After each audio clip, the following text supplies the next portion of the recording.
Tahapan memberikan sanksi pertama itu dinasehati, dan ternyata itu tidak tercapai.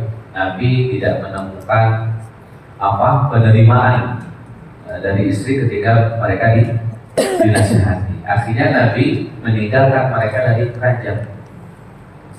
Wahjuruhunna fil mawdaji, meninggalkan dari tempat tidur. Jadi pisah ranjang. Jadi pisah ranjang itu salah satu sanksi hukum bagi istri yang susah dinasehati. Yang ketiga, kalau diperlukan wadribuhunna, tapi ini jangan difahami literal ya. Kalimat pukul itu bukan pukul yang berdampak pada sakit fisik. Itu lebih kepada pukulan kayak pukulan sayang lah. Jadi kalau sampai biru itu sih dilarang. Pukulan Quran juga pakai pukul. KDRT. Saya mengamalkan Quran, salah itu. Maksud wadribuhunna di sini itu pukulan yang mesra, yang sayang, intinya kayak ditepuk, kamu itu salah, diingatkan. Jadi bukan dihajar ya. Pukulannya pukulan yang hanya pukulan mesra yang tidak sampai membuat fisik istrinya tersakiti. Karena nanti pasalnya bisa KDRT. Seolah-olah Islam mengakomodir dan mendukung KDRT. Islam tidak, karena sepanjang sejarah Nabi tidak pernah pukul istri. Silakan ibu cek ya literatur sejarah Nabi itu tidak pernah pukul istri. Kalau pisah ranjang pernah sebulan gitu. Tapi kalau pukul tidak pernah.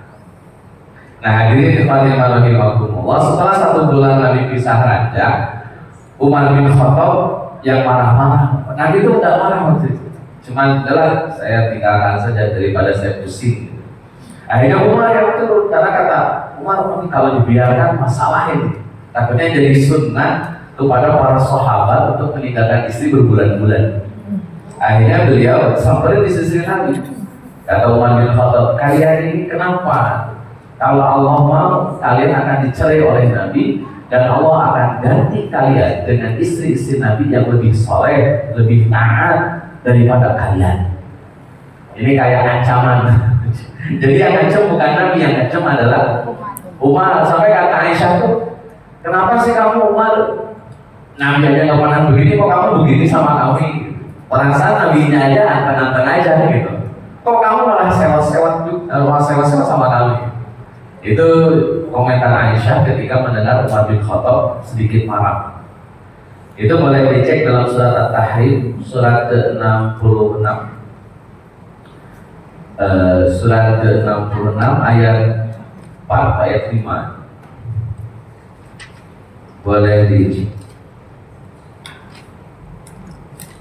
Ayat 5. Boleh dibacakan. Ini sebetulnya statement Umar. Jadi Umar yang punya ancaman kepada istri-istri Nabi, kenapa sih kalian kok begitu gitu? Kalau Allah mau, kalian diganti. Boleh dibacakan. Jika dia Nabi menceraikan kamu, boleh jadi Tuhan akan memberi ganti kepadanya dengan istri-istri yang lebih baik dari kamu, perempuan-perempuan yang patuh, yang beriman, yang taat, yang bertobat, yang beribadah, yang berpuasa, yang janda, dan yang perawan. Ini kalimatnya cukup sakot. Jadi kata Umar, ngapain sih kalian ini kok pada gangguin Nabi? Kalau Allah mau, kalian akan diceraikan, kemudian Allah ganti dengan pasangan yang lebih baik daripada kalian. Seorang muslimah, seorang mukminah, seorang yang patuh, seorang yang ahli tobat, seorang hamba yang rajin ibadah, sahihat, sahibat, dari mulai sahibat itu janda, abghar termasuk gadisnya. Karena istri Nabi kan ada yang janda, ada yang gadis juga. Jadi sampai segitu yang cukup Umar. Akhirnya kalimat Umar ini dimasukkan dalam Al-Quran. Ini sebenarnya kalimat Umar awal. Maksudnya Umar yang menyampaikan, Allah setuju dengan kalimat Allah. Akhirnya sudah tersebut. Nah hadirin Fatimah rahimahumullah, jadi dinamika keluarga Nabi juga sama lah pada umumnya dengan kita. ada cekcoknya, ada melanggar aturan, itu ada sanksi sampai ditinggalin selama satu bulan. Itu kan nggak main-main, besarannya sebulan itu serius gitu. Ya kalau cuma semalam 2 malam itu masih banyak lah praktek kita, tapi kalau 1 bulan itu kan sudah luar biasa gitu. Hadirin khadimin rahimakumullah, termasuk juga Nabi pernah meninggikan suara kepada istri-istrinya ketika ada beberapa hal yang itu menyinggung perasaan Nabi. Ketika Nabi pernah sedikit marah sama Aisyah radhiyallahu anha gara-gara Aisyah mencela ya, ada komentarin kurang baik lah kepada Khadijah radhiyallahu anha. Dikata Aisyah tuh, Rasul ngapain sih wanita tua sudah meninggal dan Rasul sudah dikasih wanita yang lebih baik, masih juga ada wanita tua yang sudah meninggal diingat-ingat. Memang tua begitu dan memang betul sudah meninggal, tapi persoalannya justru yang tua yang sudah meninggal ini yang paling dicintai oleh Nabi. Ini bukan masalah umur, ini masalah rasa begitu. Akhirnya Aisyah dimarahin kan sama Nabi, agak dibentak. Bahkan ada kalimat yang cukup ngedih, cukup dalam, dan itu langsung membuat Aisyah terdiam. Kata Nabi, demi Allah wahai Aisyah, tidak ada wanita yang lebih baik daripada Khadijah. Saat orang-orang mengusirku, dia membela. Saat orang-orang menolak dakwahku, dia menerima dakwahku. Saat orang-orang menahan harta-harta mereka, Khadijah menyerahkan seluruh hartanya untukku. Dan saat yang lain tidak memiliki keturunan, tidak memberikan anak, Khadijah memberikan anak. Kan termasuk Aisyah dia yang kasih. Itu langsung. Jadi ya suasana dinamika itu ada. Jadi kita tidak memahamkan bahwa kalau keluarga Nabi itu sangat ideal sekali, dan tidak ada ruang-ruang dinamika. Terus itu jadi kekurangan Nabi, bukan, itu dalam rangka kita tahu semua bahwa di level-level tertentu suami ada limitnya, ada batasnya. Sebagai seorang suami, sebagai seorang pasangan, ada limit yang kita tidak boleh langgar. Karena bisa jadi kalau dilanggar menimbulkan emosional, Nabi juga emosi. Ketika ada satu hal yang belum anggap sangat serius itu dilanggar. Ini contoh, ada beberapa yang curhat di curhatan jamaah ya. Jadi ada seorang suami yang harus ngumpetin gajinya karena pengen ngasih ke ibu bapaknya. Saya tanya kenapa harus diumpetin Pak? Ya karena istri saya nggak setuju. Saya tanya uangnya uang siapa? Uang saya. Hasil kerja siapa? Kerja saya. Terus kenapa tidak setuju? Kecuali kalau uang istri yang dipakai oleh suami untuk menafkahi ibu bapak si suami, itu lain persoalan, harus minta izin. Sekaligus saya kasih penjelasan ini. Ada ucapan ya di masyarakat, harta istri, harta istri, harta suami, harta istri. Ini kalimat kurang tepat. Mohon maaf ini buat ibu-ibu. Saya nggak ngerti betul dari mana itu sumbernya.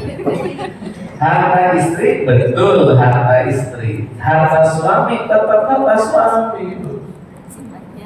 Jangan kemudian diakuisisi semuanya. Kasihan suami jadi duafa ya. Kan ibu ambil harta duafa. Nah supaya adil bagaimana Pak Ustaz? Istri punya harta mungkin warisan dari ibu bapaknya kan punya harta, atau si istri bekerja kan berarti punya harta, itu hak istri, jangan diganggu. Ketika suami mengambil apa yang menjadi harta istrinya harus minta izin, termasuk mohon bagi semuanya, mas kawin itu sudah jadi milik istri karena sudah diserahkan kalungnya, emasnya, perhiasannya itu milik istri. Kalau mau dipakai sama suami minta izin. Dan kalau sudah dipakai ya balikin karena itu milik istri. Itu warisan. Atau harta yang oleh suami dikasih ke istrinya. Misalkan hadiah pernikahan, kasih mobil. Berarti mobil itu milik istri. Jangan kemudian nanti diambil. Itu milik istri. Maka akadnya diperjelas. Kecuali kalau akadnya karena kalau kita sudah nyampe di pernikahan ini, saya pinjemin kamu mobil ya, berarti minjem, bukan ngasih. Makanya nanti ibu harus nanya, ini ngasih apa minjem nih? Iya, betul. Jelas dulu. Kalau ngasih, kalau enggak. Walaupun BPKB atas nama suami, kalau akan yang ngasih dulu. Apalagi sebuah BPKB. Kalau ngasih itu, maka akannya perjelas dulu. Nah, hadirin jemaah rahimakumullah, ketika suami tetap punya harta, istri punya harta, nanti istri punya hak mendapatkan nafkah dari suaminya. Nafkah itu bentuknya apa? Untuk kebutuhan si istri. Itu nafkah, misalkan buat jajan istri, buat skincare, baju, gamis, apalagi pedicure. Itu nafkah itu. Kebutuhan dari si istri yang didapatkan haknya dari suami. Yang kedua, istri berhak mendapatkan resiko dapur. Resiko dapur dengan nafkah itu berbeda. Nafkah itu khusus bagi si istri untuk menikmati kekayaan. Kalau resiko dapur akan dinikmati oleh satu rumah. Jadi resiko dapur bisa dengan nafkah. Iya. Misalkan nafkah 1 bulan 1 juta, resiko dapur 1 bulan 3 juta, berarti sebulan 4 juta itu keluar suami uangnya. Gajinya 2.500.000. Itu masalah. Nah, kalau sudah begitu kondisinya, ibu sabar. Masa gaji 2.500.000 harus ngeluarin 4 juta? Nongkrongnya aja 1,5 juta. Jadi nanti maksud saya ya diproporsional dulu lah. Misalkan misal nih gaji suami saya 2.500.000, UMR Bogor gimana? Ya sudah, berarti sesuaikan saja, dengan disesuaikan berapa-berapanya. Tapi prinsipnya begitu idealnya. Nah, Nabi SAW mengajarkan sama kita semua bahwa persoalan-persoalan yang seperti ini harusnya tidak terjadi. Kalau terjadi, maka harus ada kesiapan di antara kita untuk menyelesaikannya dengan baik. Jadi kita harus tahu batasan. Kalau melanggar batasan, kalau sudah tahu batasan, misalkan istri harus tahu ketika suami punya harta dari gajinya, dari apanya, maka dia punya kewajiban untuk menafkahi ibu bapaknya. Itu aturannya. Maka istri tidak boleh melewati batasan itu. Misalkan langsung diambil semuanya dan dilarang kasih ke ibu bapak, yang jadi masalah. Dan ini memang perlu dikomunikasikan, karena tidak semua istri bisa menerima itu. Harus dikomunikasikan. Bu, saya punya gaji kan 10 miliar, nah, yang 9 miliar kita akan simpan, yang 1 miliar kita kasih ke ibu bapak saya. Gimana? Oke, selesai. Kalau miliaran boleh. Kalau gajinya 10 miliar. Kalau gajinya 2.500.000 itu ngaturnya gimana? Ya, yang diatur-atur. Tapi prinsipnya seorang istri tidak akan melewati batasannya. Ketika suami punya kewajiban menafkahi ibu dan bapaknya sesuai dengan kadar kemampuannya, maka sisi tidak bisa melewati batasan itu. Nah, ketika dilewati suaminya marah, ada hak bagi suami marah gitu. Karena batasannya dilanggar, misalkan nggak boleh, nggak bisa. Kecuali kalau ini misalkan, bahkan gaji kita belum gede, bisa nggak porsinya jangan terlalu besar, prioritas dulu nih keluarga kita, itu boleh aku bilang. Sambil doa mudah-mudahan penghasilnya ditingkatkan oleh Allah SWT, karena kita punya beban yang lebih. Maka doanya nanti gini Bu, ya Allah, saya punya kewajiban banyak, 1, 2, 3, 4, 5. Ini kayaknya gak cukup kalau dengan 2.500.000. Tolong ya Allah, anugerahkan lebih daripada ini gitu. Syukur-syukur jadi 25 juta. Amin. Kan gitu doanya. Iya. Supaya kewajiban tadi terpenuhi. Karena setiap kita terima uang itu pasti ada pos-pos yang sudah tersedia. Terima uang di posnya udah beda. Satu listrik, 2 biaya sekolah. Itu pasti begitu tuh. Semua rumah tangga sama lah. Nggak usah bilang ya. Nerima keluar lagi. Lewat. Jadi begitulah kaidahnya, sehingga batasan istri dia tidak akan melewati. Memang ada kewajiban si suami, sehingga harta istri, harta suami ya harta suami. Tinggal istri minta hak yang buat resiko dapur dan buat nafkah. dengan ibadah. Hadirin ikhwatiman rahimakumullah, dan itu disampaikan oleh Nabi Shallallahu Alaihi Wasallam. Di antara karakter wanita solehah itu ada 3. 1, idza tadallta sarratka. Apabila engkau wahai suami melihat istri bawaannya happy. Jadi suami itu kalau lihat istri bawaannya senang. Berarti yang dilihat apa itu? Suami lihat istri bawaannya suami senang. Berarti yang dilihat istrinya sedang Rahasia. sedang senyum. Kalau manyun beda loh. Dilihat oh manyun. Dilihat jabetun. Itu tentu beda. Makanya kalimat hadisnya indah naqota sarratka, apabila kamu melihat pasangan atau istri itu bawahnya jadinya happy, masalah selesai itu. Jadi pulang ke rumah ditanya jabetun. Nanti bingung, ini susah. Yang kedua, kita amalta ta'atka, apabila disuruh taat. Suruh apa saja taat, selama perintahnya tidak melanggar aturan agama. Neng, bikinin air teh manis. Neng, cuciin baju aman. Itu taat selama perintahnya tidak melanggar aturan agama. Dan yang ketiga, apabila suami pergi, maka si istri menjaga harta suami. Itu hadis Nabi itu.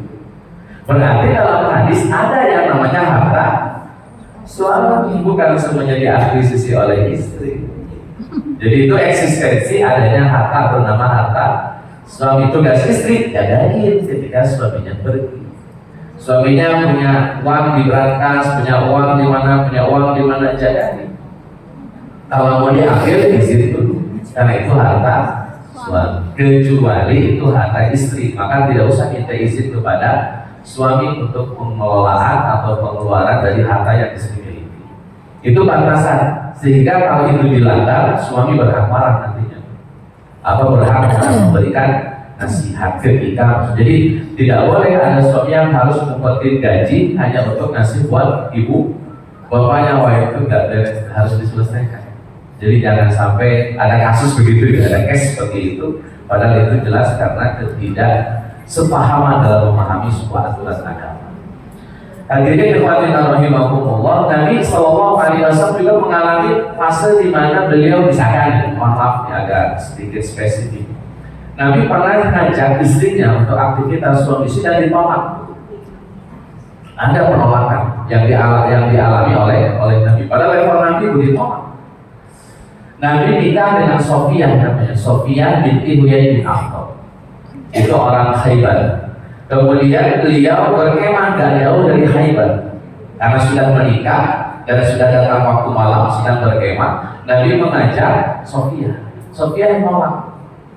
Hanya Nabi tidur tanpa terpenuhi keinginannya. Nabi gak marah, tidur aja. Selesai tidur bangun, jalan lagi, berkemah lagi, dan sudah jauh dari Khaybar, sudah jauh. Nabi ngajak lagi, mau Sofiyahnya, selesailah sudah.